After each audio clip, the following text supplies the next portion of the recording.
Yung kanyang camshaft, so far okay pa naman, makintab pa naman yung kanyang cam lube. So ito yung cam lube guys, ayan o, yung may bukol. So ito yung tumatama dito sa kanyang tawag niyan, hydraulic.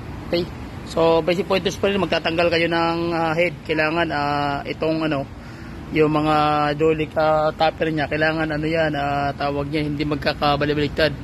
Before mo tanggalin, kailangan punasan mo muna, tapos nambiran mo para hindi magkakabaliktad. Okay, kung mahulog man sa sakali, at least may number, hindi na kayo mawawala.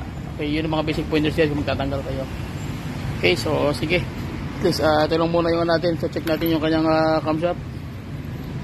So far may tama din yung kanyang yung kanyang bearing ng ng camshaft bearing, may sugat, ayan o. Pero sa hado kaya niya tupalan to guys. Yan yung parang guwit niya yan. Wala lang, maliit lang yan guys ay hado. Madali lang tapalan ni hado yan. Technology kasi yun eh. Okay, so dito sa lahat ng titira natin na unit, pag once na nag-overhaul kami, wala nang sabihin na braking. Pag binitawan natin yan, ihataw mo yan na kargado, wala problema. Dahil naka-hado engine treatment tayo guys, pag once na nag-pull out tayo ng unit.